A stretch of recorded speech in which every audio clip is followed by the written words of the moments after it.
Hello mga kamaster, welcome sa akin channel uli. So ngayon, meron tayong Asus motherboard. So testingin natin kung ano yung problem nito. So power on natin.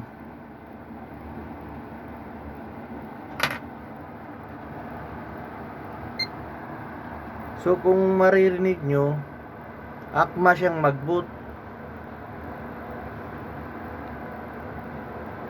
Tapos kaya lang yung problem numlock is nagahang itong motherboard. So patayin natin uli. So pakinggan nyo yung buzzer guys. Maririnig nyo nagbo-boot siya.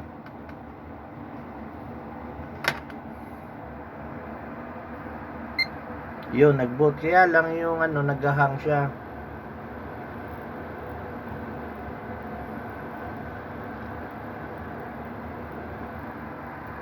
So, patayin natin ulit.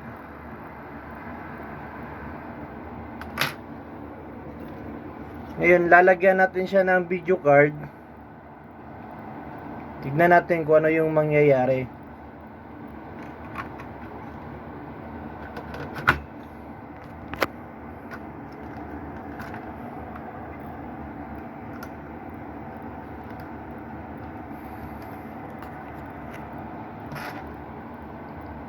So, on natin.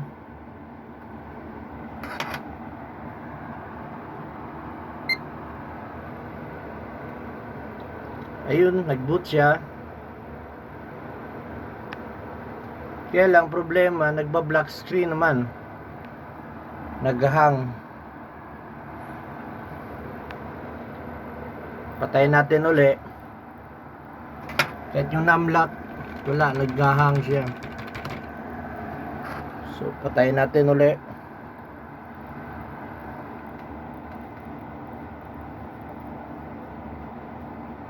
O, bubuksan natin uli.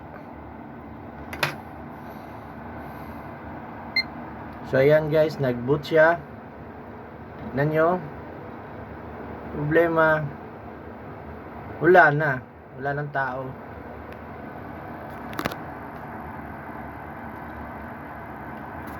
So, ano kaya possible sira nito mga kamaster? So, ito mga kamaster ay problema nito ay yung BIOS chip. Ito. So, nag-program na ako. Kasi hindi ko na ipapakita dito kung paano ko pinrogram. Kasi may video na ako noon. Panoorin nyo na lang yung sa isang video ko kung paano mag-reprogram ng BIOS.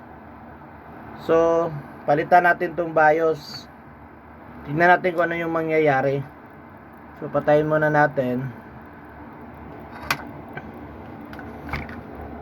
So, wait lang. Tanggalin natin yung supply guys. So, palitan natin tong BIOS chip. Ito.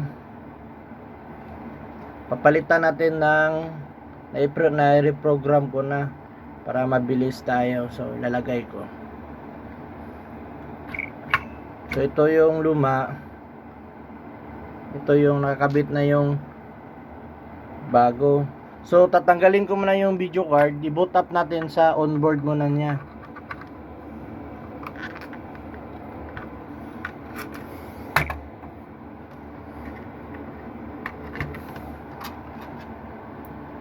So, power on tayo. Titignan natin kung ano yung mangyayari. So, ayun guys, lumabas na yung logo ng Asus. So, pasok tayo sa BIOS.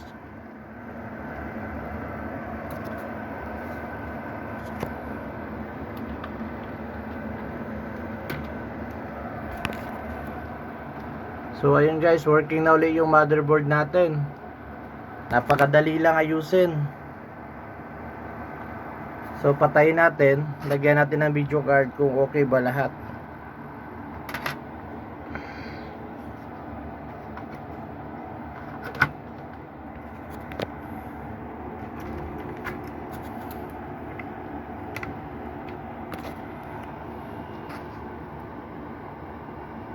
So on natin guys.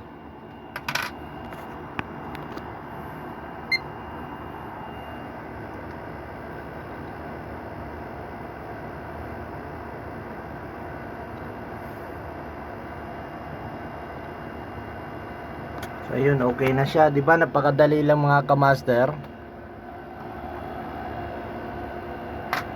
So actually mga kamaster, nabili ko yang kanina lang, dalawa yan sila. Isa lang i-demo ko, yun yung ano, pag nag-andar ka maririnig mo nagbubot pero walang display. Tapos pag nilagyan mo ng video card naman, magdi-display siya, tapos kasunod naman ay blackout. So ganun lang kadali mga kamaster. Ito lang pala yung sira, oh. Napakadali. So shoutout kay Router, yung may-ari ng mga motherboard na to. Sir, kung nanonood ka naayos ko yung motherboard mo. Maraming salamat din sa pag-subscribe mo. So maraming salamat sa panonood. Huwag kalimutang mag-like and subscribe sa ating channel para sa susunod pa nating mga video.